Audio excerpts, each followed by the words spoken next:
Welcome to the Houston Huddle, where knowledge meets the game. Three voices, every angle and beyond the headlines. Xavier Houston is a sports encyclopedia of knowledge, with a deep inside look at the recruiting landscape, from prospects to pipelines. He sees the whole board. Simeon Houston brings it play by play, thought by thought, breaking down the game with logic, clarity, and a deep understanding of how all the pieces fit together. And rounding out the huddle, Martin Houston, national champion, two-time SEC champion with insight forged in the field of play, with an unmatched passion for sports, leadership, and life. Together, they take you from the locker room to the field, to inside the huddle. Three voices, every angle, beyond the headlines. This is the Houston Huddle.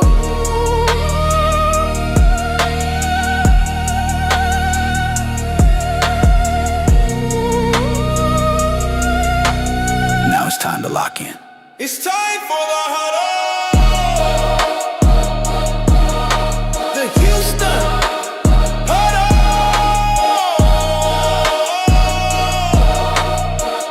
The Houston Huddle. It's time for the huddle. The Houston Huddle. Don't forget to like, follow, subscribe, and share on your favorite social platform.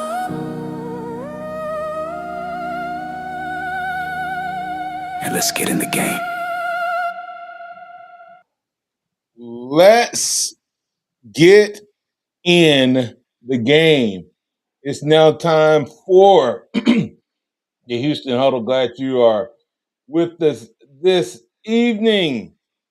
It's a beautiful Friday. We're live, local, ready to get things rolling. Actually, we're worldwide. Actually, it's not just local. It's all over the landscape, and we are so glad to have you on with us.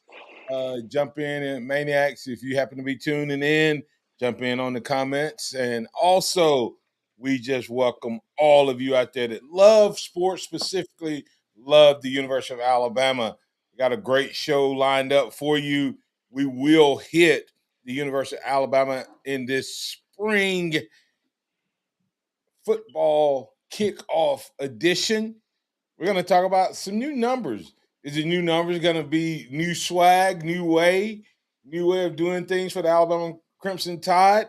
Of course, there's been some news on the basketball hardwood with recruiting and with Bama having a big game coming up. Also, spring practice. It is all about the QB battle, or at least that's what everybody else is making it about. But I want to see who's going to be the top players. Who's going to be that guy? Who's going to be that dude, that dog that jumps up, jumps out? And we are going to break down the quarterback. And when we talk about the quarterback position in Alabama, we're actually going to take a little jaunt around the SEC a little bit as well. Look at some of the other quarterbacks. I mean, it seemed to be some dudes on these other teams. I mean, we saw what the quarterback did at Vanderbilt. I mean, can some of these other teams get that same type? Ole Miss, interesting with them. Will their quarterback be there? Will they have multiple quarterbacks? I mean,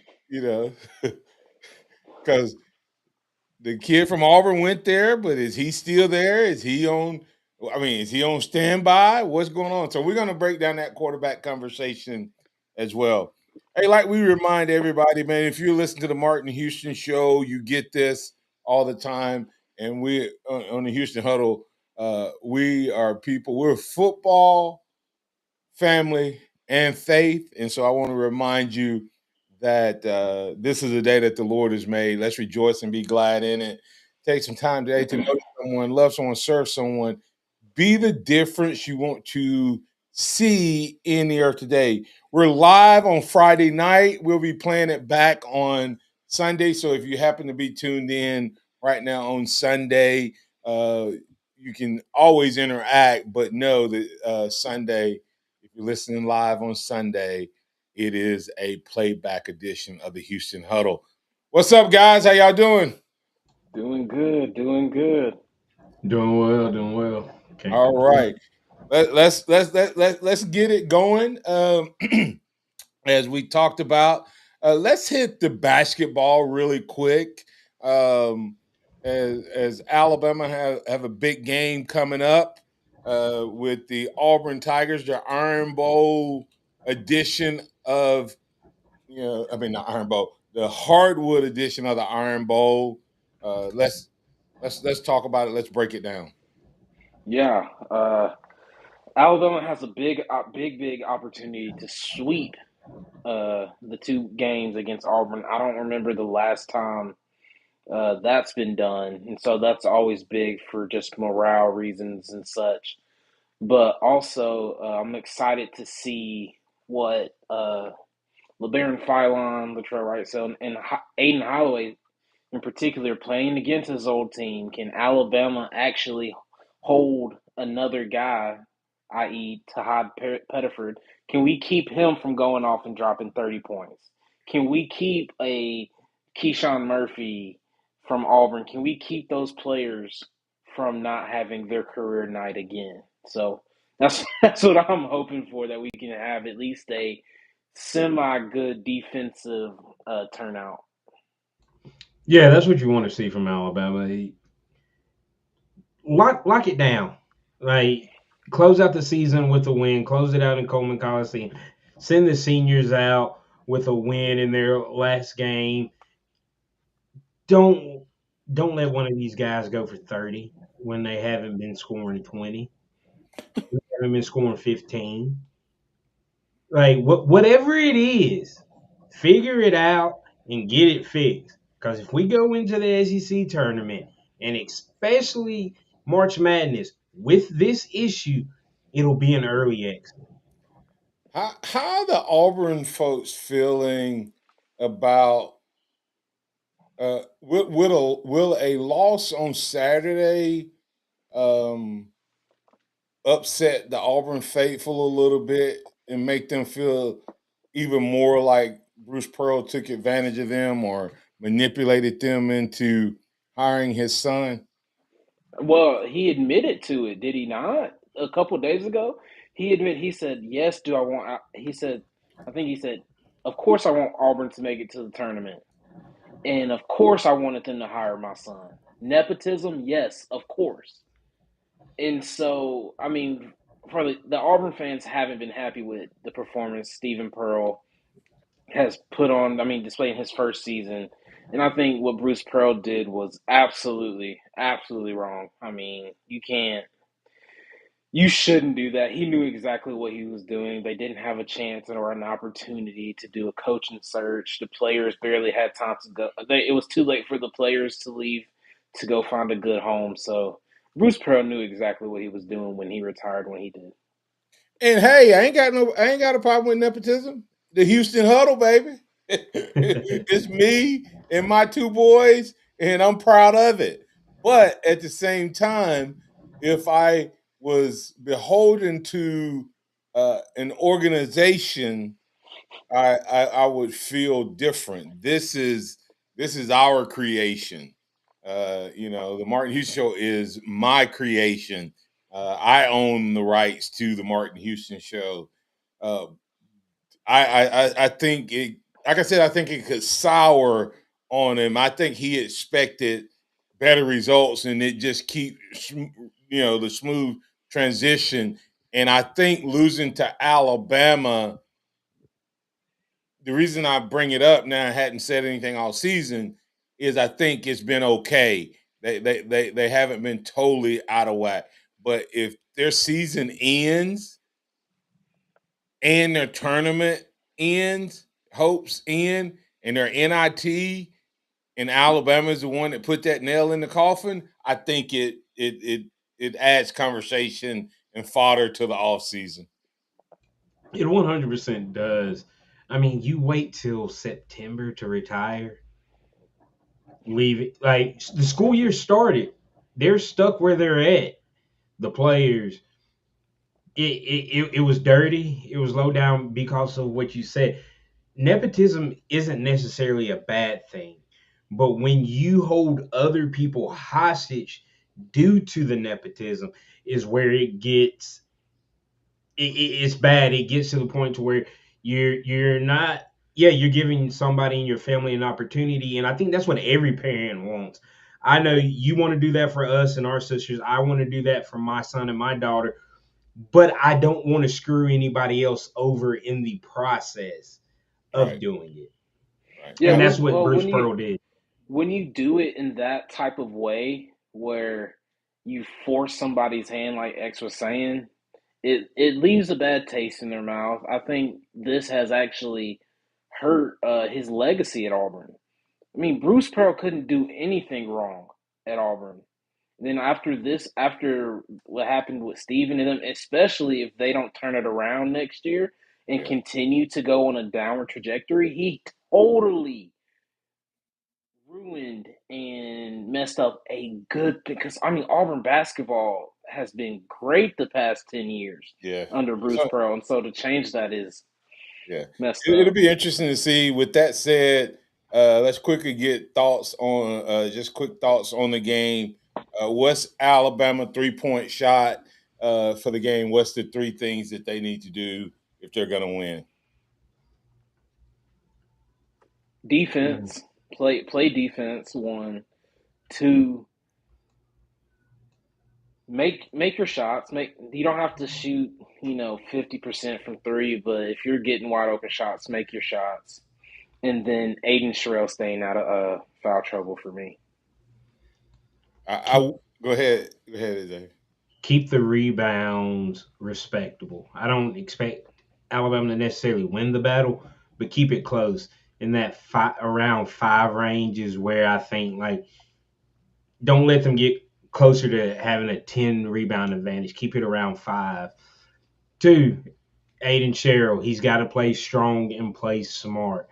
Three, good night, like we said. Don't let one of these 12-point per game guys go for 28 to 35. Yeah, you definitely don't want that. And the fun answer, file on. No, but he needs to get his. But I'm gonna say Holloway, and I'm gonna say rebound, and I'm gonna say 3 pointers, 3 pointers, 3 pointer. That's my 3 point shot. Of course, I could have easily thrown in Aiden Sherrill. I could have, him not getting in foul trouble. But I think that they just need to play their type of ball and don't have any type of just bad defensive lapses. And when I'm saying defense, I'm talking about defensive defense on the players and protect the defensive boards and don't give up a bunch of offensive rebounds. Absolutely. So, and Samuel Pittner said Tennessee sent the big boys out to Aiton, and he handled it. Jacob Powell said, he he he. Nah, hey, Jacob, make sure that Jesus got that wheel. Now he's driving. He said he's just gonna pray Jesus take the wheel. But we appreciate you. We appreciate you being a part of it. Guys, let's answer P. Field's question before we transition here. He said, "Do they're sub 500, and do we think that he's gone after the season? After I the season, I They're six. don't. They're 16 and 14. They lose tomorrow to Bama. They're 16-15. They make that's the I turn. think he's talking SEC, Xavier. No. I know they're under. No, I'm talking about overall. They're 7-10 in SEC. Yeah, they're That's under what he's 500. talking about. Yeah, no, but I was just speaking more about do they get rid of Pearl after the season? If they lose to Alabama, they're 16-15. If they lose first round of the tournament, they're 16-16. They didn't. Bruce, your scheme might have failed, You wanted to get out the door at the last second to usher your son in. And if you finish at 16-16 after you didn't allow them to do an interview process, it would not surprise me if they gave him the boot. Well, with the way Auburn fire coaches and have coaches on payrolls, it wouldn't surprise me. But I think they would make a mistake. I think Yeah, Pearl, as an assistant, has been their secret weapon to Bruce Pearl's success. Actually, um, he was the so defensive mastermind. yeah, I just hate and like I said, I don't have any dislike for him. Um, I wish they let him go through the process because he may have got the job outright legit, or he may have gotten a better job because you all know who Bruce Pearl's protege is, right? He's killing it at Florida, right?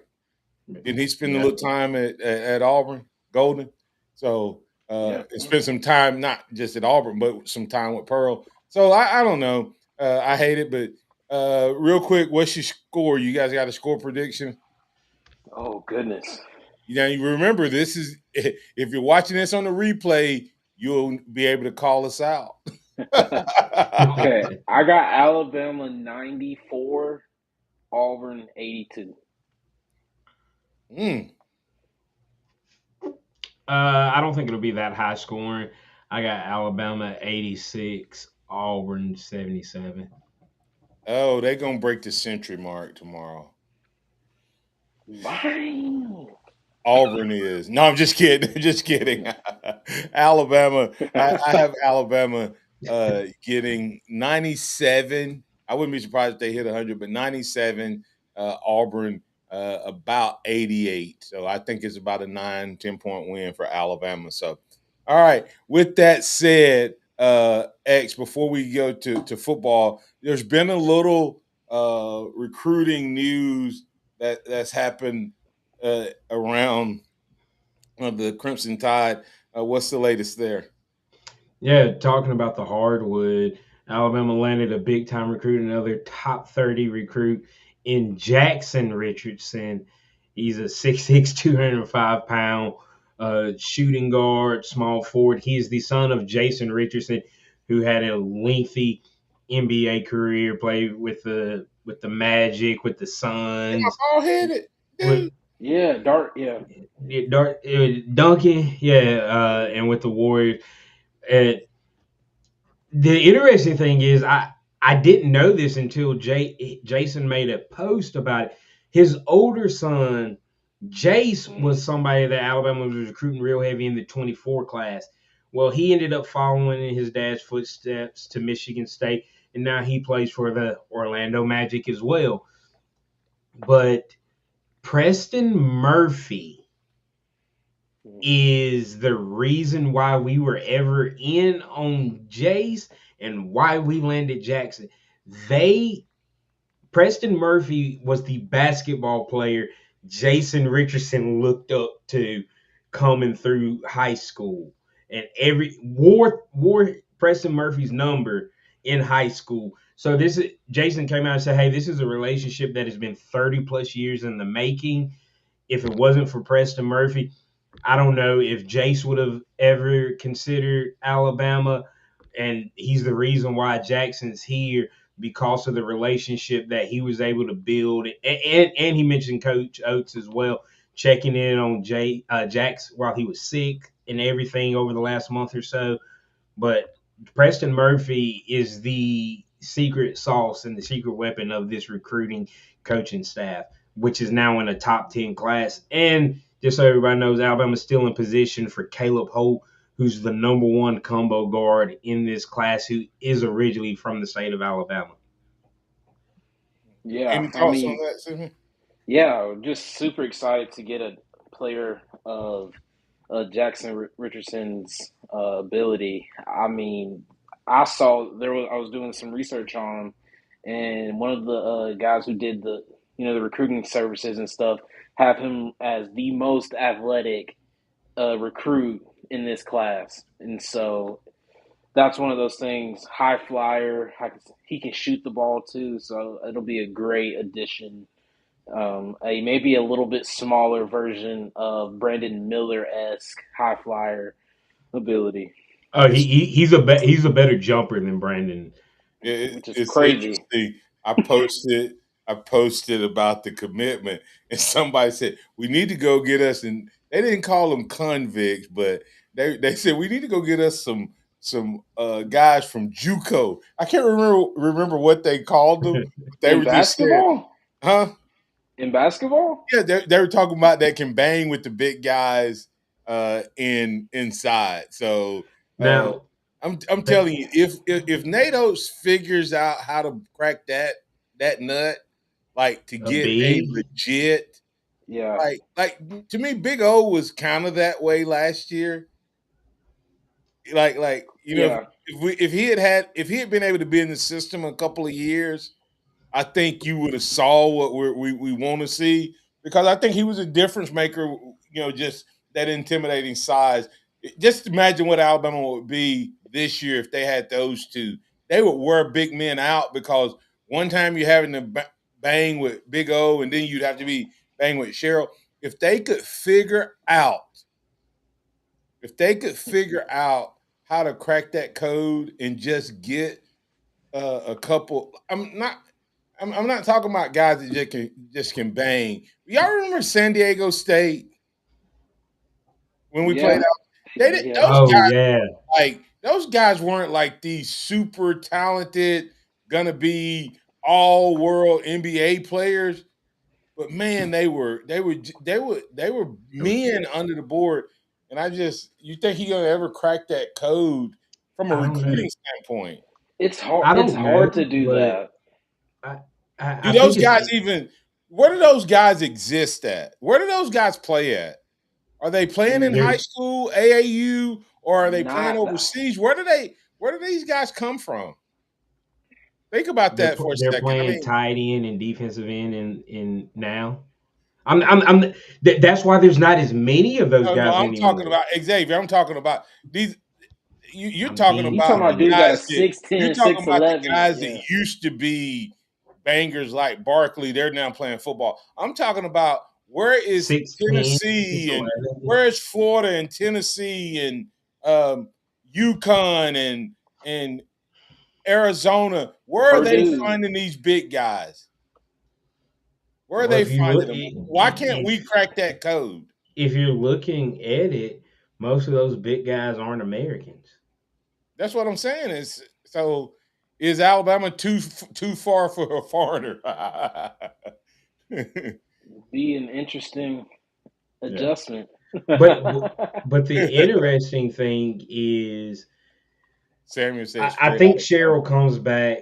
I think Cheryl comes back next year, and you've got the new Big O, Charles, and I think he might be what we're talking about. But then Yeah, he gets hurt, but he's getting big in his guards.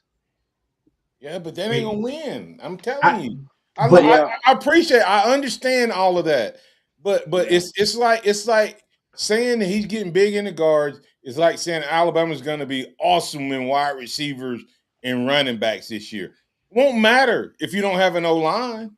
It yeah, won't matter, yeah, right? I mean, yeah, yeah. I'm yeah. just I don't know. I mean, And you're not wrong. I don't know. I hope we can crack it because I think that's if he cracks that nut, It, it, it, I think Absolutely. NATO's because he can coach, and I know sometimes we get disappointed and frustrated and stuff watching Alabama, but nobody has won as many games in the SEC since he stepped foot in the SEC. He has won Which is more SEC insane. games than anybody. yeah. Period. I really wanted the Ratliff twins. I think they So, could have been that something special. right. Theo Ratliff's boys that are But going to would they USC. going to address what we talking about? I think they could have. How big are they? 1, 6, 11, 220. Mm-hmm. The other one is Don't give up on them. 6'11". There's a Christian Uh, song where He said, "Don't you give up on me."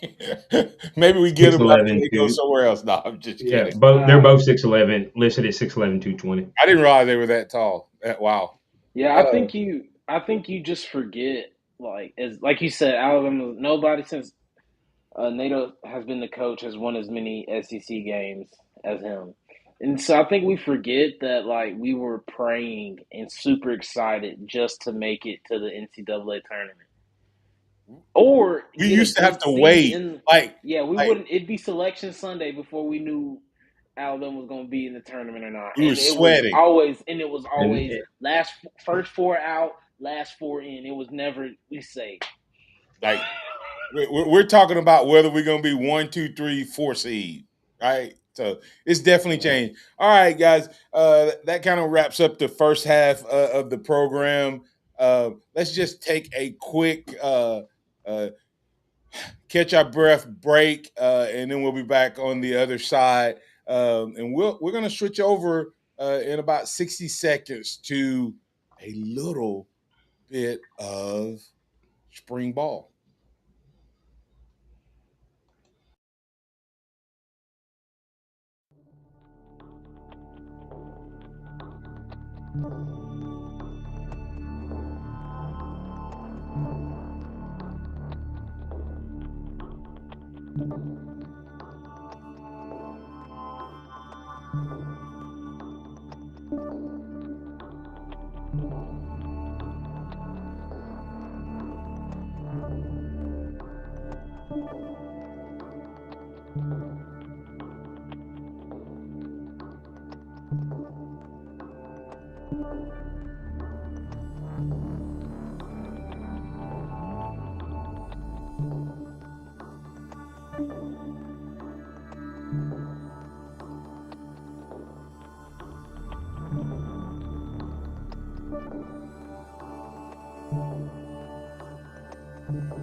All right, welcome back. Got the palate wet a little bit. Uh, let's talk a little football. Hard to believe spring practice is up on us. And one of the first things we're going to have a fun time doing is checking out the numbers. Checking out checking out the numbers. Uh, we're going to see who's changed numbers and who hasn't. Now, I don't keep up with stuff like that, but there was a couple guys that made some interesting moves, and I'm trying to see if they were making a statement. Right? Like sometimes you get a number and it's like that's just it's just I just want to blend in. Sometimes you make a move to a number and you're trying to make a statement. So I'll let you guys start off with kind of the number things, and then I'll pepper it in with those that I think where they trying to make a statement. yeah, I Yeah, think it's really really interesting when you look at it. And this is going to hit guys who change numbers, and for the freshmen that are coming in, transfers coming in, that you can know who you're looking at when you start to see clips from spring ball. Yonze Pierre switches from 42 to 0. Ryan Williams made not only a number change, but a name change. Ryan Coleman Williams is wearing number 1. Lottie Brooks wearing 3. You have Sedarian Morgan rocking number 8. You got EJ Crowell coming in with 13. You've got Jair Edwards rocking number 10, one of the big true freshmen. Xavier Griffin rocking 11. That's just to name some of them, and there's a whole list of guys. You can go check it out on any of Alabama's websites to knock in that. Sim, was there a couple more that stood out to you? nothing No. nothing that piqued my interest too much, but I think for me, Jan Pierre going to number 0, I think that was a statement piece because Deontay Lawson wore number 0. I wonder if like 0 is becoming like the captain of the defense's number. I just wonder if that's like a trend because I Yeah, mean that we'll see going forward is the maybe the captain wasn't gets he number Alabama's 0. first zero? Deontay. Yeah, Mm-hmm. was he the first person to wear zero? Yeah. Yeah, he was. So you think Yunze Pierre was making a statement? Yeah, I think that's kind of might be become tradition. Who knows? Because I'm sure Jan Pierre is going after this year if he stays healthy. So I don't know if it'll continue after this past year, but it might be an interesting trend to see. Yeah, I think that I definitely think it was a statement. Yeah. I had not that had not actually crossed my mind that him going to zero, but it would, especially if he thinks he's gonna be captain, and I'd be shocked. Well, man, being a captain on this defense, there's some dudes you're gonna have to beat out I, to be the captain on this I team. don't know if it's necessarily, oh, I'm going to be the captain, No, I'm but it's the, hey, I'm the top dog in the front seven, yeah. and I think he fits that. All right. Ryan Williams. Was the Ryan Williams to number one? Was that a statement? Uh, did he wear one in high school? Is he trying to get away from Deuce is loose? Was he just trying to say, man, I want a clean slate? All of that, Or I think. or was it an NIL move? Was it an NIL move to get more jersey sales? I used to accuse Kobe and LeBron of saturating the market with whatever number it is. I've said this for years. Then they changed numbers, and everybody who wants to be the old dude sitting up there with, 3 numbers ago, right? So did was this also a money making move that he gets part of the jersey sales as part of his contract? All new jersey sales, if you want to And, be up, especially now with the name change. All of it. and yeah, so Ryan Williams wore number 1 in high school. That was his high school number, and I think when he went to 2 at Bama, it was to create a distance and a gap between Jamison Williams, who had just wore number 1 a couple years earlier, and it's So, you know he wore number 2 for NIL. oh, I definitely think that plays into it. I'm not going to front, Yeah. yeah, but And getting so he went to Coleman. He went to Coleman Williams because you can't just come up in there with the Jameis the jersey old JMO jersey. Yeah, Samuel, but D, all the above. I think Absolutely. number 1 it's a clean slate for him. He gets to shake number 2 off. He gets to rock his high school number. He's honoring his mom with the Coleman being added to his last name, and it's gonna put money in his pockets. And is he saying I'm wide receiver one?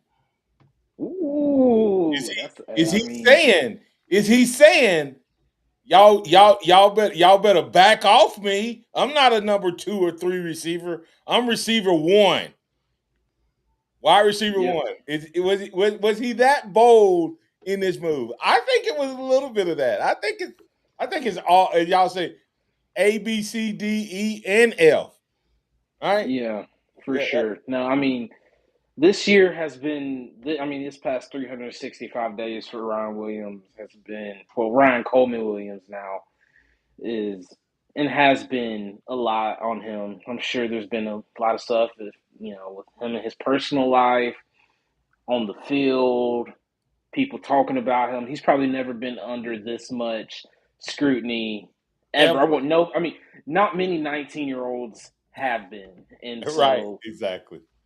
Yeah. and so I think this year this is kind of him like stepping away from what was in the past and him stepping forward into something new. And Samuel Pittman, I agree with it. I think he needs to come out with a little bit of a attitude. Some You know, juice. you all made. I had a teammate that went through the name change. You know, Derek Lassick was Derek Owens, then when Derek y'all Owens signed. Lassick, and then Derek Lassick. Um, so I remember him going through that change. But huh? P. Phil says he needs to produce first, or his jerseys will be discounted. But he did say He said, laugh but I out believe loud. in him. I'm sorry, LO, but I believe in him. Yeah, I was So going at to say, least he's don't on the leave good P. side. I'm sorry. I'm sorry, Don't P. Yeah, leave Phil. P. Phil's out there. Hey, you P. setting them Phil up did. a bit. Oh, my fault. My fault. My fault. My He fault. did Yeah. close back up that he believes in him. But yeah, and I think that attitude shift is a good thing. The other one that stood out to me was uh, a wide receiver coming in choosing to wear number 8. Like, Can, I like love it. go ahead. before we get into that, I think Lottie Brooks was intentional too, because who was he compared to all last year? Where did he go Wow. to? 3. Three. Waddle. Jalen Waddle. I think his change was intentional to get a because everybody said it. Oh, that's Jalen Waddle. He plays just he's creating his own lane. But we've got two wide receivers that I believe that are creating their own lane. And as you were just saying, there's a one wide receiver embracing the legacy of his number. Sam? Yeah. Yeah. Cedarian Morgan, big body wide receiver. He's been compared to Julio for like his entire high school career, and he goes to Alabama, and of course the number he chooses is number 8. And I think that is, I mean, that is, I love that. It's, I absolutely love that from it's a him bold because move. that's him saying, I know who came before me and was wearing this number, but I'm looking to build upon that legacy. All right. Wow. Anything But else from the number standpoint before we 100%. do it now? There's a superstar true freshman linebacker that decided to go grab a number based off of the guy he was compared to through the entire recruiting process.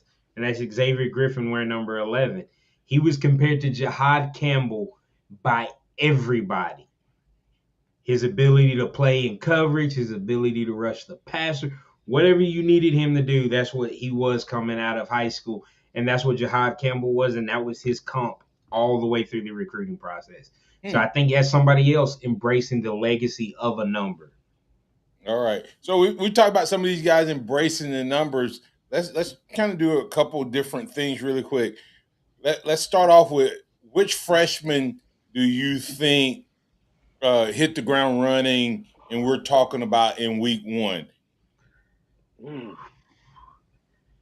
man, I think that's a I'm going to go with the guy brave enough to wear number 8, Cedarian Morgan. We've talked about a lot of these freshmen, and I think there's some other guys that you'll see get an opportunity. But Alabama needs a third wide receiver, a true X wide receiver. And yes, I understand that they brought in Noah Rogers from the transfer portal out of North Carolina State. But if Cedarian is who we think he is, who says that job isn't his by the time we come Yeah. out of fall ball? yeah.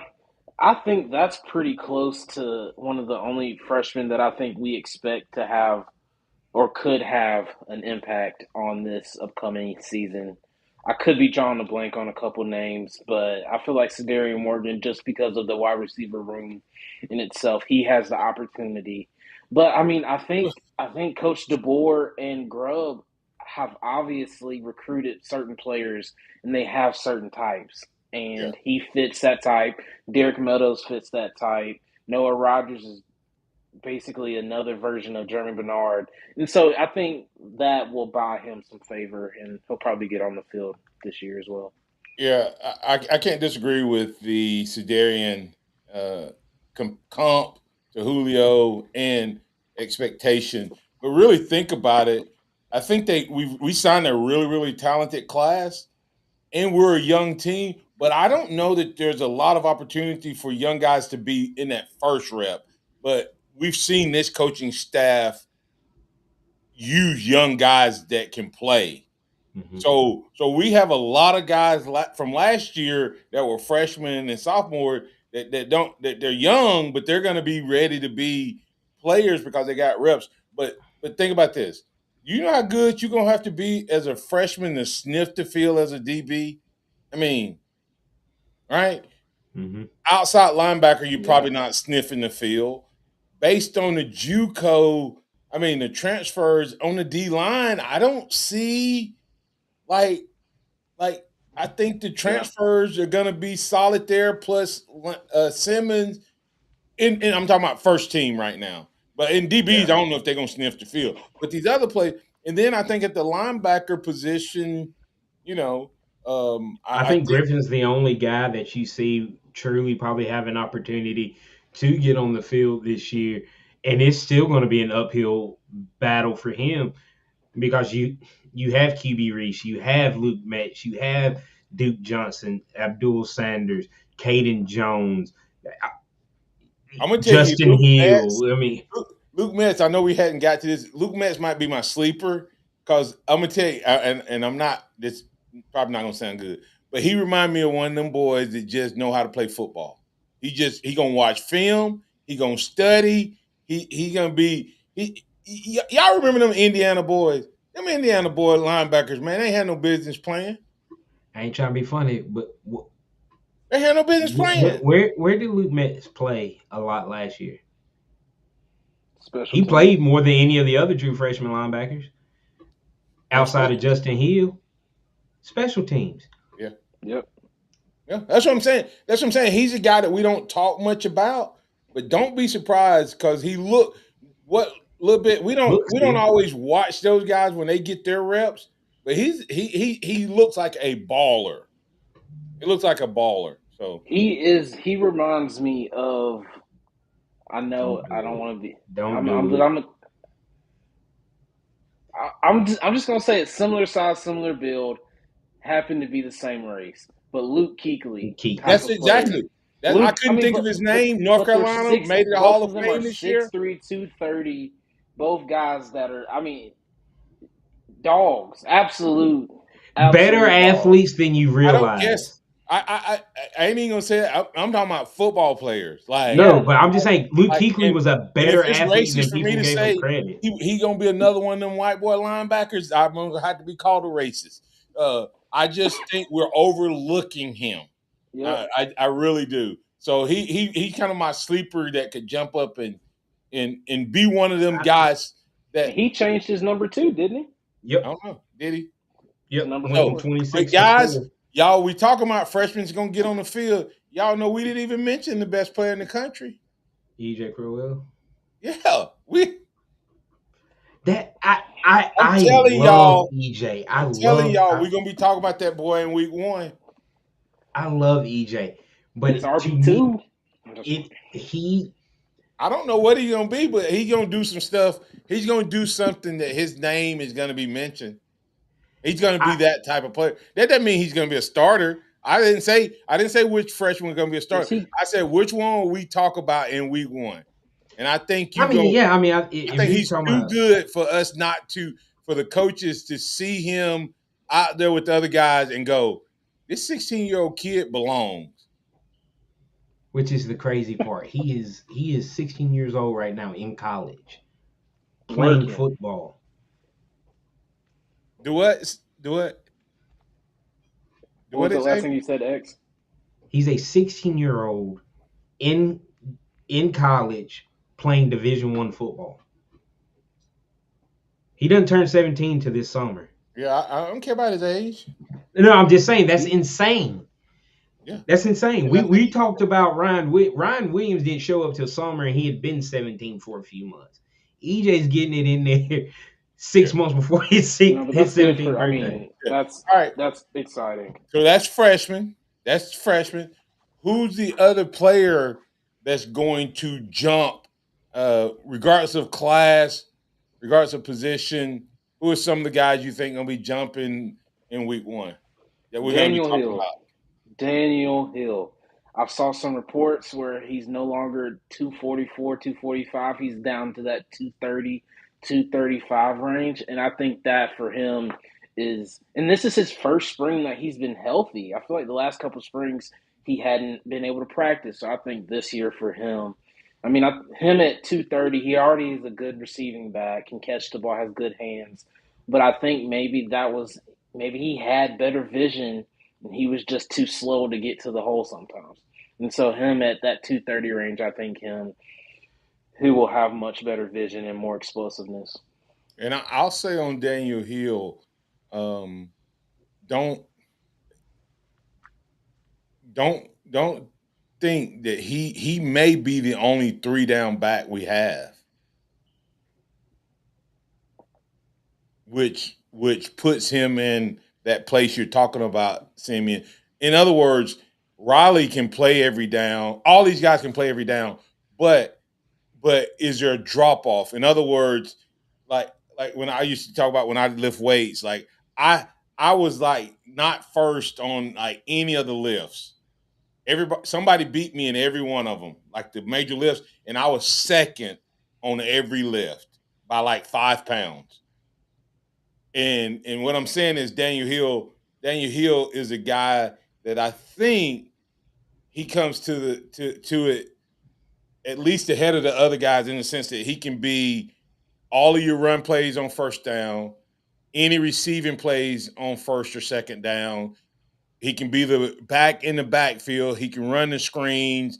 He can be the third down guy because he can catch and run. I don't know if any of the other guys you can say that about them for a whole year. I'm sure he's probably the best pass blocker too. Right. That's what I'm saying. It's You would like, assume that. yeah. So I Yeah, can see that. I Who mean, you got, X? I mean, you can definitely go with anybody in the running back room, but I want to focus on the tight ends and Caleb Edwards and Marshall Pritchett. I think those two guys could be a unbelievable tight end duo if this coaching staff knows how to use them because they both bring a little something different to the table. They both look like they can be decent blockers in the run game as well as being able to catch the ball down the field and stretch it in different ways. Hey, does Sutter break in since he has a new position coach? Sutter will be. I mean, Yeah. he'll be in the conversation. Josh Ford, I think, will be in the Danny Lewis is conversation. out too. Danny Lewis. Poor guy. Yeah, I don't know what you say. Anyway, let's move on past him because It's just sad. Yeah. But I it's like the really tight tough. end room. I think there's going to be some real growth with Pritchett and Edwards. All right. Anybody else from the offensive or defensive side that's going to jump out? You think? Austin Mack. Um, You guys we haven't talked anything about the offensive line. I know we spent a lot of time on that yeah. on the Martin Houston show, but here, who are you looking for from an offensive line standpoint? Who's going to take the lead? Will Michael Carroll be the bona fide leader, or will one of these other guys? He may be the best player, but will one of these other guys be the best player? What do you see happening in that offensive line? I think Michael Carroll's the vocal leader. Like you can kind of see that in him already. So I think he'll be there from that standpoint. But when you're talking about taking a jump, I really like what I've seen out of Jackson Lloyd from practices to workouts to the little bit of play on the field. I think people are sleeping on him. He is an athletic big man that went from playing basketball to being over 300 pounds Xavier, do already. you have a crush on Jackson Lloyd? I like him. Man crush on him? Wow, that's where we going. Man crush. I mean, 'cause I'm a fan of him. I'm a fan of him. I could ask Simeon the same thing about Austin Mack. I mean, I'm not. Yeah, I'll claim it. Yeah, I mean, I'm just saying. That's my You. quarterback. That's my creative Jackson player. Lloyd is your go-to on the O line, like Simeon's go-to on quarterback is Austin Mack. Well, to me, Caden Stand Proctor on scarred me. Caden Proctor scarred me, and from what I've seen from Jackson Lloyd, he is the antithesis of what Caden Proctor was. He's just as tall, but he's uber athletic for his size. Yeah, and P. Fields may not know this. He said, hoping Sanders steps up. Sanders is going to be one of the bona fide leaders, but he's out this spring. P. Fields with recovering from a back injury of some sort. So, um, when I look at this team, the O line, there's so many guys. It's kind of hard. I just want to see that unit as a whole kind of be a breakout unit. I want you. I feel like if our offensive line does good against our defense this spring, that's a really, really good sign. Because I Yeah, think our defense is. I think our defense, even though we added some new guys, I know we lost James Smith. I think the defensive line is going to be better. I don't know if it'll be deeper, but I think it's going to be better than it was last year. More athletic and more physical. Uh, and then to me, linebacker is kind of one of those things where we want to see who that second linebacker is. We're kind of giving Caleb Woodson a starting job. Question I have for you guys, this and probably going to throw you off uh, when you look at like the wide receiver room, are we sleeping on Derek Meadows? I think so. I think so because he had made himself a little niche into the offense into the Missouri game, and that completely stunted his Derailed. he derailed his freshman year. So I think a little bit. I think it's going to be tough to keep him off the field. Yeah, I think Alabama ends up being 5 to 6 deep at wide receiver in some type of rotation. I just don't know how that rotation is going to look because I don't know who's going to line up where. yeah, it is kind of hard to pick. Like, like Yeah. of the transfers, I guess we need to hit them because we've talked about other transfers. Which one catches the coach's eyes first? All positions. Yeah, yeah. Just you can talk about more than one, but yeah, go ahead. Hmm. Uh, I'll go defense because I think this is a little easier for me to off the top of the head. I think you look at Caleb Woodson at middle linebacker. I also think you look at the three guys on the defensive line, Desmond Umazulu, Devin Tompkins, and Terrence Green. I think when you look at those three guys and Woodson, because uh, how they play determines on how the defense rolls this year. Yeah, offensive for me is Racing Delgatti. I think he has a lot to gain, especially with Sanders being out. I think he has the opportunity to solidify himself as the starting center this spring, and I think that role is a huge, huge, huge deal. I mean, he'll have to build relationships with Austin Mack, with Keelan Russell, and so I think if he's able to step up and show leadership, I think he'll catch the coach's eye and be in the starting five really quick. What's that wide receiver name? Noah Rogers. He. It's easy for those skill guys to get noticed when they come in, and then when you look, because there's going to be so much attention on our quarterbacks. I think they're going to have to be slinging it around. You know what I mean? Like Hmm. we can't go into a Yeah, spring trying to get a quarterback and throwing it, 50-50 run and pass. Even though we want to establish the run game more this year, yeah, you still have to stress test these two quarterbacks as much as you can, yeah. in my I mean, opinion.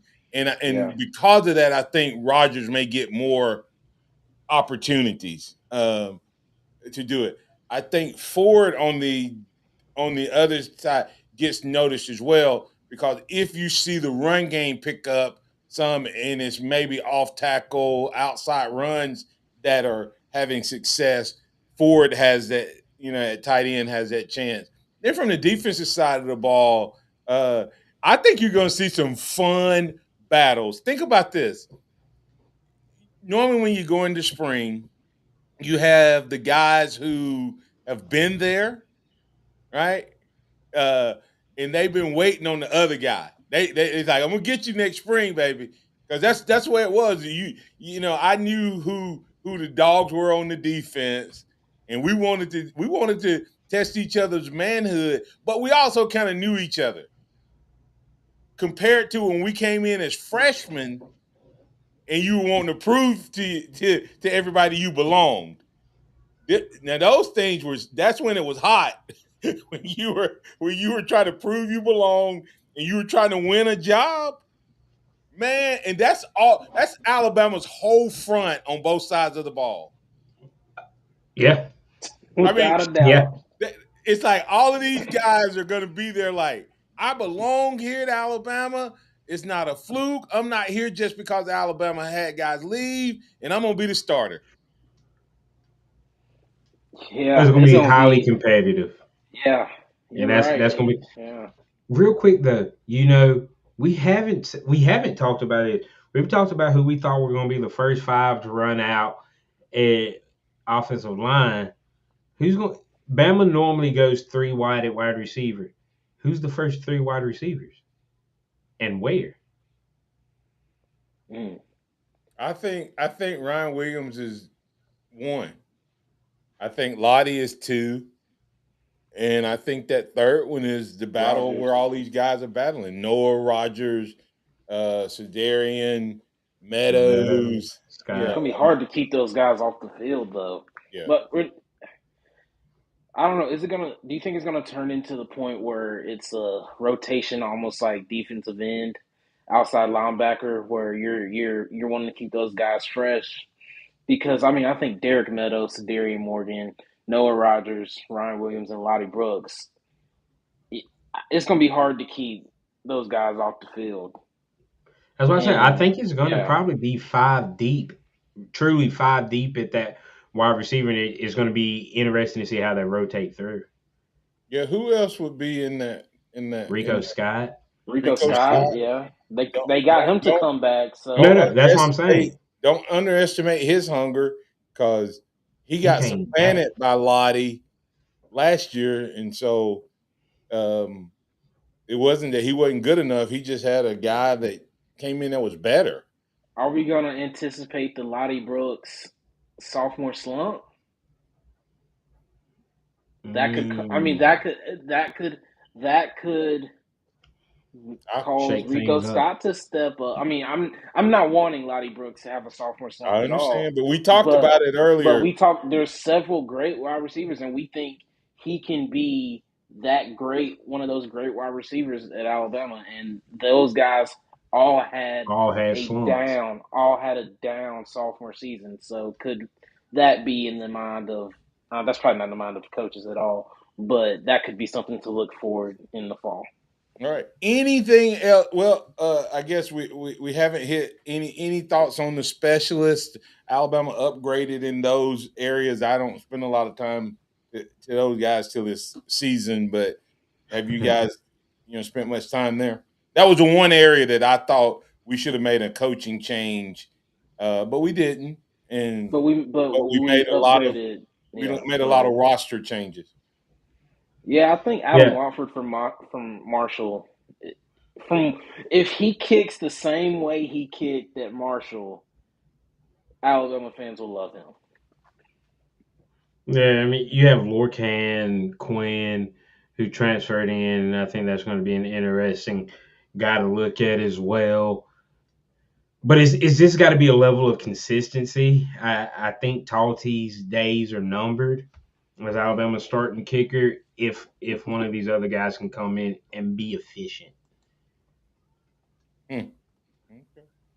All right. I don't like I said. I don't have a lot to add to that particular conversation because I don't spend a lot of time on those guys until it's that time.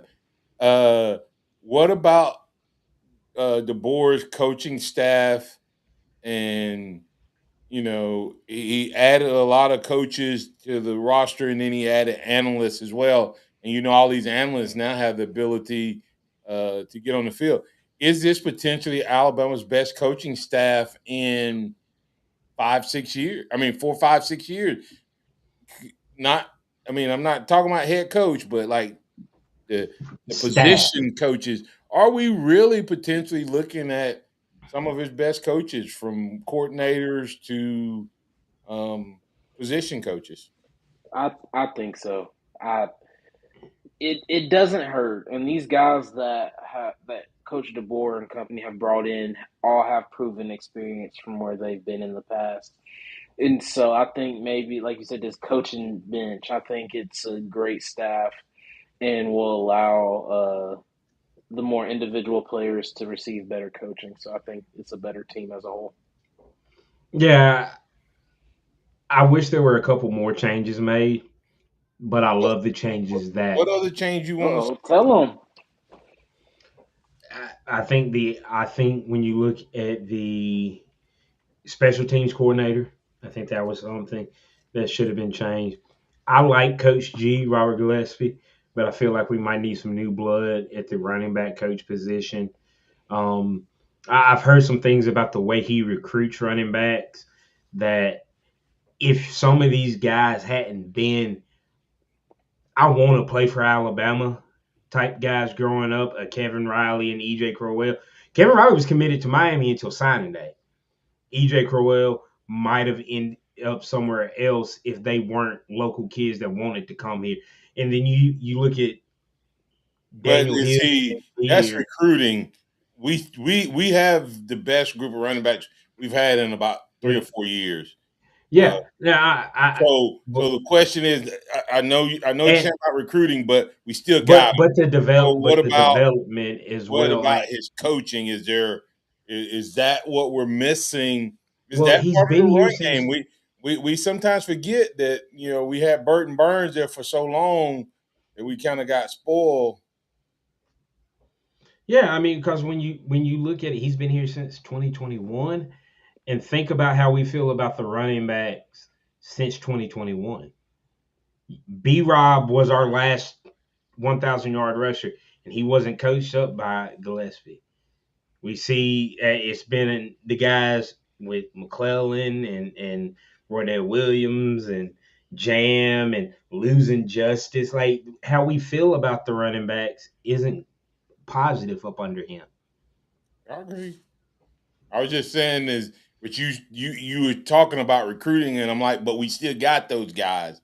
So if that was the problem, that's different than him not being able to coach. Uh, but okay, I hear what you're saying. So Yeah, hey, let's but take overall, another. I like the changes that were made with the coaching staff, and I think it is probably the best staff in 5-6 years. And I think overall, I think he's also building his bench. I think he's getting guys in who learn his system, because you saw what happened this year. He needs to be able to um, replace these guys without having to replace his culture every time, reteach his culture. And so I think he's getting some. I think he's getting some bench strength in terms of his coaches as well. But let's hope that they're good, really good, and they can help with, because they can coach. Even analysts can coach during the week now. So there's Yeah, not this limit. So we got a lot of guys. Hopefully, they got a few analysts going to be over there helping Clem and Owens with that old line and tight end room. But hey, we're gonna just take a really quick break here. We'll come back on the other side, and we're gonna do just around the SEC. We're gonna talk. I know y'all like, they hadn't even mentioned the quarterback position. That's what's up next. We're gonna talk about Alabama's quarterback, as well as, is the SEC potentially coming into the year where they have the best quarterbacks in the country. That was what it was supposed to be last year, but a lot of those jokers just fell off the wagon. We'll be back in just a moment.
All righty, welcome back in. This will be the last segment we have for the night, and we appreciate all of you jumping in here, being a part of the Houston Huddle. Three voices, man. Every angle and beyond the headlines. You're gonna hear stuff here you're not hearing anywhere else.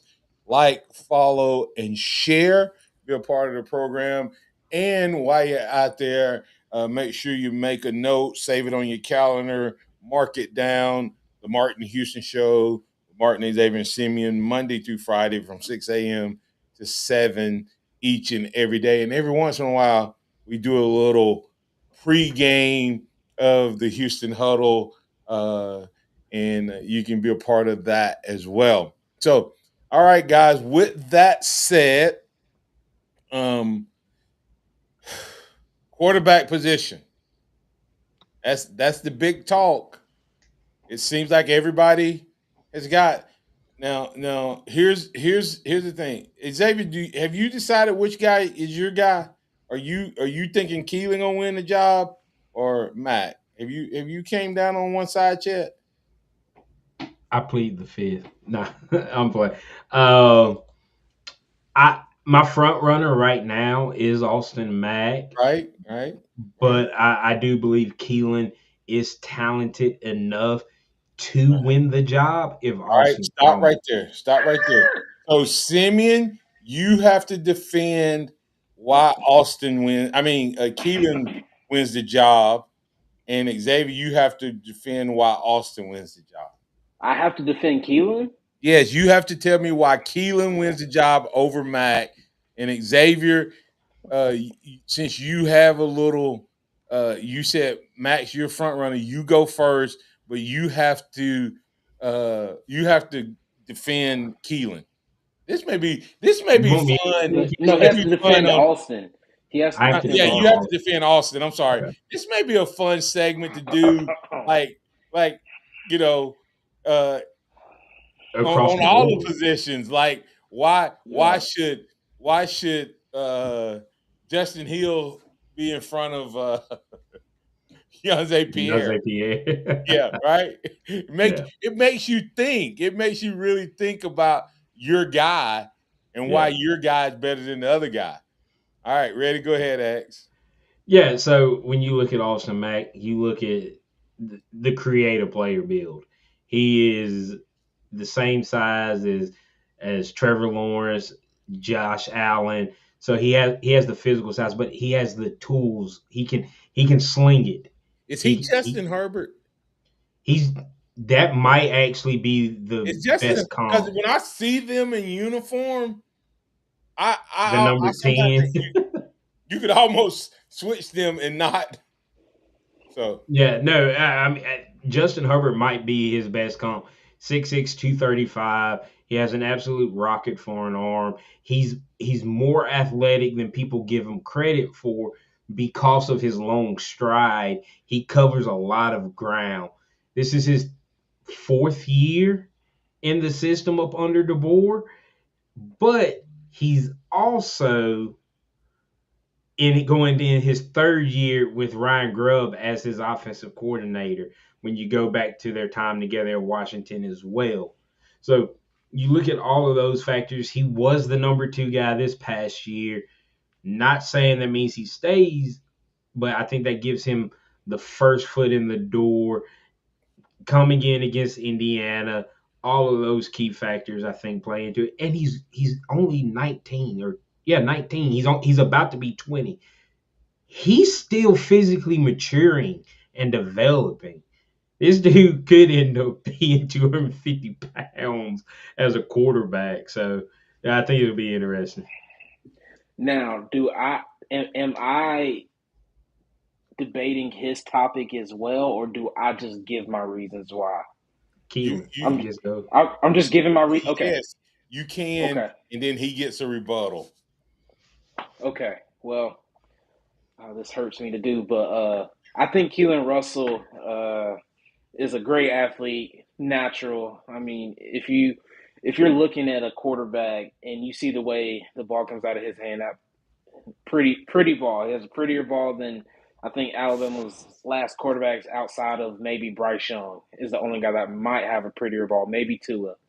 And so when you're looking at that, he is young, and just because you're young doesn't mean it's a bad thing. I think it's actually in his advantage him being so young, because one, Austin Mack has been in the offense. This is fourth year in the offense, and he hasn't even come close to being considered the starter. And so if I'm Keelan Russell, I'm going in and saying, well, he couldn't beat out Ty, he couldn't beat out Jalen. So what? Why can't he beat out me? Two, Keelan Russell is a amazing athlete. He's 6'3", 100 and I think it was like 95 pounds. Great size for a quarterback. On the smaller side, but 6'3", tall enough to do anything. He has a pretty ball, very accurate. But also, I think he has the intangibles that Austin Mack may be lacking up until this point in his career. I don't think if it was as far as it should be, in my opinion, for a fourth year guy and a second year guy, Austin Mack should be the quarterback, and it shouldn't even be a decision. And so the fact that it is a competition leans to Keelan Russell, in my opinion. All right, now argue with yourself. Wait, man. Why why is what you said not gonna happen? Or hey, Sammy, you could argue with him. Or you can take up your guy. You want to take up your guy's case? Man, give me Austin Mack. Why? Why, Sim? Why is Austin Mack the man? Man, one, because he has things you can't teach. You can't teach 6'6", 235. You can't. But one, also, he has the leadership skills. The players love him. He has taken all the players love him. Coach DeBoer and Coach Grubbs sought him one of the few players that they sought to come from Washington to Alabama, and that means something, especially with how the Washington players have been treated and favored outside of maybe Noah Rogers. If you talk about Jeremy Bernard and Parker Brailsford, those have Noah been the Carter. best. Did I say Noah Rogers? I'm sorry, Noah Yeah. Carter. And so Parker Brailsford and Jeremy Bernard were, I would say, the two best players, consistent players in DeBoer's era, and that Washington guys. And so therefore, if you can put that on Mac, Mac should be one of the best players, if not the best player on this team. X. I like it. See, now when I compared Austin Mack to Justin Herbert, when I look at Keelan Russell, I see Jaden Daniels. Tall, lean body. Keelan Russell is an athlete that is playing quarterback. In my opinion, he is a taller version of what Bryce Young was, and we know how great Bryce Young was, and more athletic. So that's what I think you get out of Keelan Russell. Bryce sat a year, played a little bit, didn't play much behind Mac Jones in 2020, 2021. He comes in, he's a Heisman Trophy winner, and I think that's what you get with Keelan Russell. I think you have a future Heisman Trophy winner, a future number one overall pick in Keelan Russell. I like Austin Mack. Don't get me wrong. I think that dude is a potential first round draft pick. But if it's close, you go Keelan Russell because you have more time to build with him. And see, that is so No, wrong. you don't. That I is disagree with that. You don't go have ahead. more time with Keelan. You don't have more time with Keelan because, okay, if he is everything that he said that we have said he is, Keelan Russell is gone after next year anyway, and so would Mac. And so, in my opinion, you're getting 2 years max with either guy because Austin Mack out of eligibility next year, the year next year. Keelan Russell's leaving as a junior if he gets to start this year. and he might leave as the starter next year anyway. But I don't. I disagree with that part.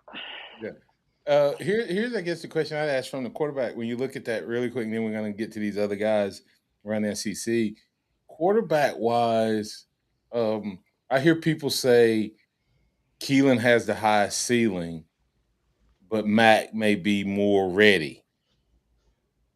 And I hate the thought that a coach would play another guy because he's trying to keep him on the roster and he'll have him potentially longer.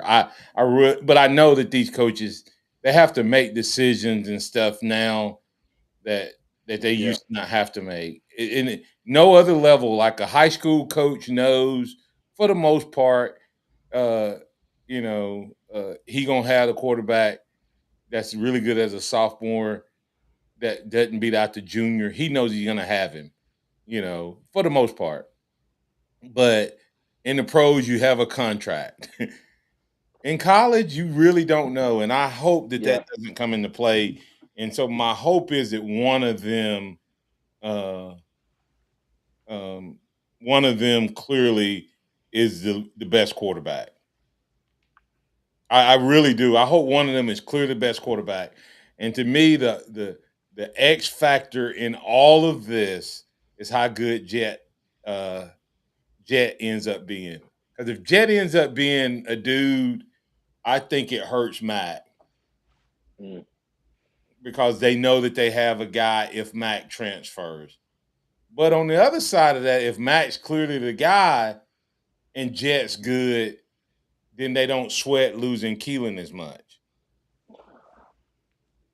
Right? So I mean, yeah, so to me, the X factor in all of this and how they handle it, maybe Jet. Yeah.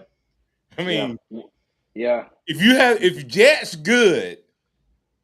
good, this coaching staff feels so much better about the upcoming season and next year because they now have a yeah, guy that they think they can win with, Yeah. just like they feel yeah. about Keelan right now before the season started last year. So that's the interesting part. Now, with that said, Mm. uh, we're not going to go through all of the SEC teams. Um, I saw a ranking. I cannot remember who it was, and I'm going to give you the way they gave it and see what you guys thought. It was Texas. I mean, Texas. Arch Manning. It was Arch Manning, Trinidad, uh, Stockton, Levitt, Byron Brown at Auburn, Reed at Texas A&M, Mateer at Oklahoma, and I cannot remember who the ninth guy was. Um, and then it was Keelan Russell at number 10. So they had Alabama's starting quarterback. We just talked about our two dudes. They had them number 10. Um, is number 10 too low, regardless of which guy? Who would be the ninth guy? Think through that. Lenora Sellers, maybe. Yeah, I about It to say was Sellers Sellers. was in there. Sellers was in there. Yeah, Sellers was in there. So, uh, so is that fair? Is Alabama's quarterback the 10th best quarterback? I Talent wise, no, absolutely not. Zero starts.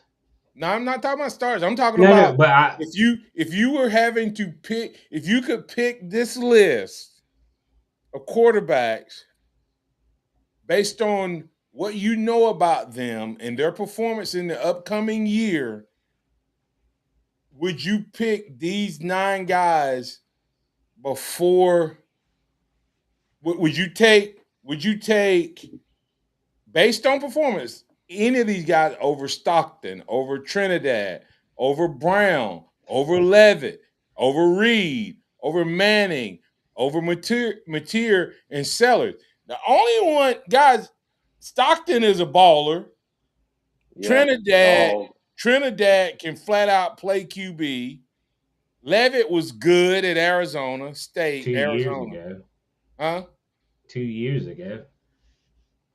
He was hurt some this year, but Yeah, he was hurt this I past also year. heard Yeah. he quit on his team, so ain't gonna. I mean, they don't mean he ain't good,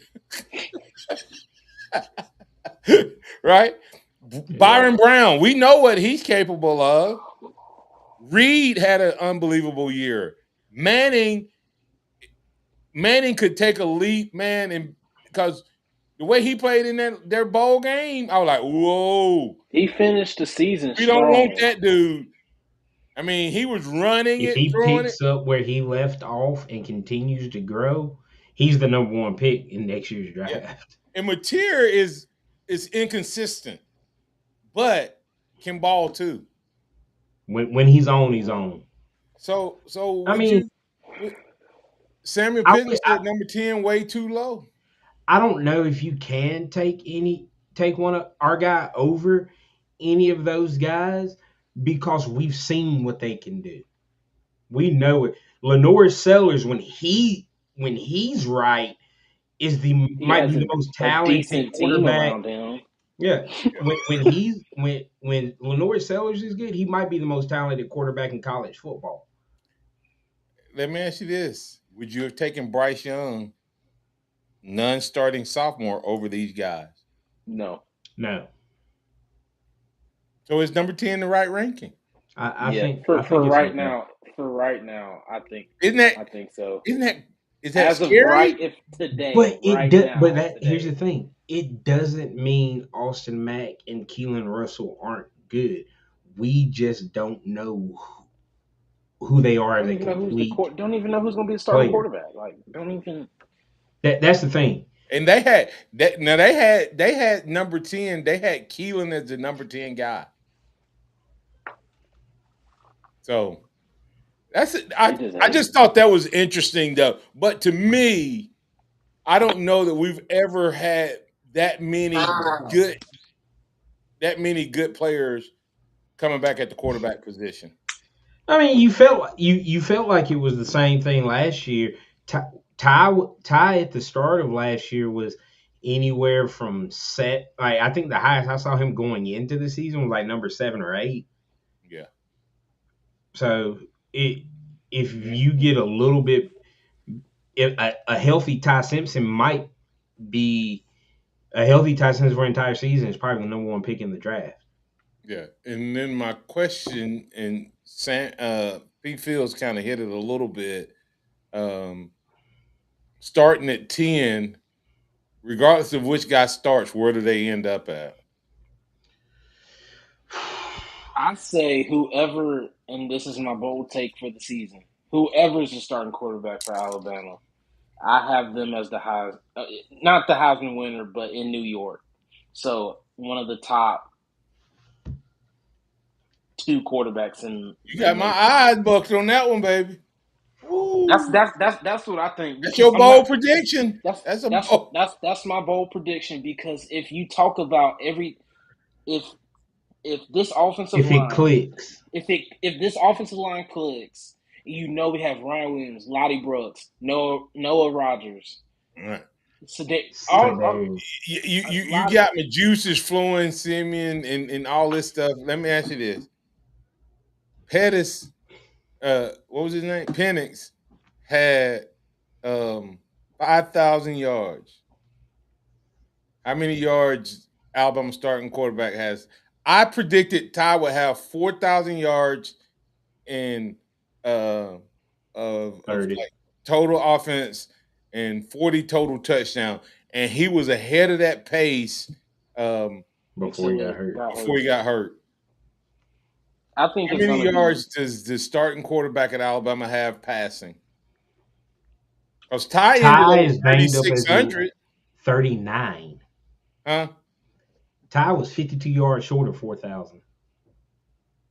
I think it'll be around 4,000, but I think it'll look better just because of no. When I say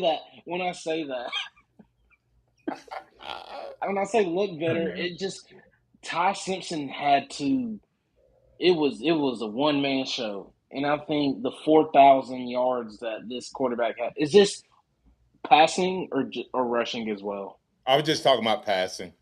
Yeah, I think around that 4,000, 4,200, because I think Alabama will have a much better run game than than And they did this last year. we'll have more drives that don't go 3 and out because we get some of those extended drives. Okay. All right. 40, yeah, around 4,200, 30, mid 30s on touchdowns. All right. Buy, sell, hold. If you could take any of these quarterbacks, I said you wouldn't take. We said this, but now buy, sell, hold is a little different.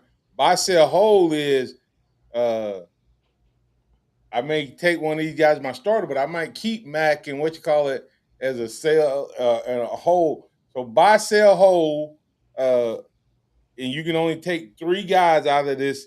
And our top 10 is Alabama's quarterback. Okay, whether it be Russell or uh, Mac on this list. Who you buying? Who you selling? Who you holding? You can only have 3 guys that you're buying. You know what I'm saying? No, no. You buying one, Okay. you're selling one, and you're holding one. Buy Trinidad Chambliss. That's the best quarterback. Yeah. Sell. There's Uh. Reed, uh Brown, Mateer, Levitt, sell. Stockton. Sell Sam Levitt and hold the Alabama quarterback. That's not bad. That's probably what I would have gone with if I went first. But I would buy Arch Manning. I would sell Byron Brown, and I would hold Bama's quarterback. Dang, which one you holding? Well, Uh, do I have to say mine? No, you don't. no, Okay. I'm probably holding Mac. Mac 10. Mac You 10. holding who? Mac. Oh wow. My buy, He's my front runner. my my sale is easy. I'm selling Mateer. Too inconsistent. Um, I like Arch Manning and I like Trinidad. Um, I think Arch takes a big jump and is the best quarterback. I think Sark hurt. I as good an offense coordinator as he was, I think he hurt Manning with the way he used him and played him and called Absolutely. games. Um, and I'm not sure Trinidad can repeat. I'm not sure. I want to see because they still had Kiffin's offense, even though they didn't have Kiffin. So I don't know what that new coordinator is going to do, and was it the offense or is it him as a player? Whew. And I'm holding since it's longer term. I'm a hold Russell because I'm not playing. I'm not playing him. If I had to play right now, I would buy Mac and sell Russell. If I had to do that, but I don't have to. I don't have to right now because I got one of these dudes. I think Simeon, are you saying uh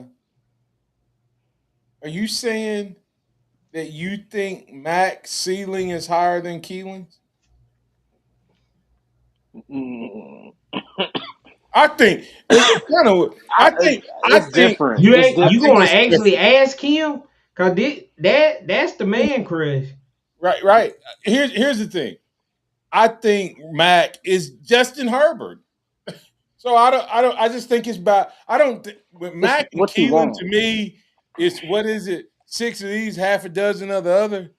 I think Yeah. they're just different, but I think their ceilings are probably the same. So I'm Yeah. backtracking. I don't know which one. I'd take the Alabama quarterback on a whole right now. Yeah, I would say Hey, Austin Mack. we're gonna have to do buy Similar. sell at the end of spring. See if these guys jump up in our buy category. Oh, All right. Anything else y'all got before we get out of here? Remember, Hey, remember congratulations to by the time we have our next Houston huddle, um, spring practice has started. So y'all got any hot takes other than Simeon saying the starting quarterback at Alabama is gonna win the Heisman? I didn't say win the Heisman. Be in New I York. I said one of the Heisman finalists. nah, uh, Kevin Riley leaves spring as the starting running back.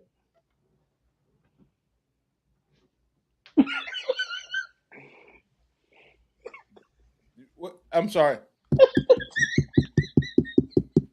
What was that? Maniacs, did y'all hear that?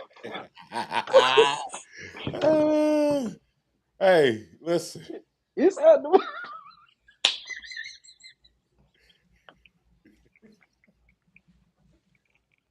Xavier, you serious? Are you serious about that hot take? And That's a hey, hot take. listen, You he got to could stand on really. it. He was the You got to stand best. on it. He was the best running back we had last year till he got Yeah, hurt. I give you that. I give you that. I thought he was the best running back we had. So why come he couldn't? I give you that. I just wasn't. Sarah Penn said he did a double take too. I just wasn't expecting that. No. Here's my hot That's a good take. hot take. That's a Here's hot my take. hot take. Y'all ready? Coleman Williams is in New York. Oh, we gonna have two players in New York. That's what I'm talking about. Ryan Coleman Williams will be in New York. And he's gonna come out in spring ball ready to go. Congratulations to Ryan Kelly on a great NFL career. He retired today. Oh wow. Ryan Kelly retired today. Uh Bradley Bozeman Both, retired yep, week or so ago. So yep. So Got to 10-year replenish. career. The board has to replenish. You got to start replenishing. we got to start getting some guys up in the league. Come on, DeBoer. All right, guys. Closing thoughts. Closing thoughts. Roll Tide. God is good. Alabama's gonna take care of business tomorrow. Gonna take care of the Auburn Tigers. Austin Mack, starting quarterback. Clock it here, March 6, 2026. Uh, hey, Roll Tide, congratulations once again to the women's team on winning their first round game against the Tennessee Lady Volunteers. Uh, Bama Rose tomorrow finishes with a 2-0 win against Auburn this year. Stephen Pearl is on the hot seat after tomorrow. That's a hot take, baby. All right. And hey, remember, if you've been listening to this, you're if you're listening to the playback, Alabama has taken care of the Auburn Tigers. Yes, swept the Iron Bowl, and that's what I'm talking about right there. And then spring practice, if you listen to the playback, it's tomorrow. Alabama begins their journey toward number what? 19? 19. Number 19. And it starts with Coleman Williams and company owning things. Great things ahead. So far, looking forward to it. This has been the Houston Huddle. Three voices, every angle, beyond the headline. That's Simeon Houston. That's Xavier Houston. I'm Martin Houston. Like, follow, share, tell your family and friends about it, And subscribe. and subscribe on YouTube. And also like, follow, and share the Martin Houston Show with Martin and Xavier and Simeon. And remember this: trust in the Lord always, lean not your own understanding. In all your ways, acknowledge Him, and He will direct your paths. Roll Tide, everybody, for the Houston Huddle. We'll be back on the next episode. Roll Tide.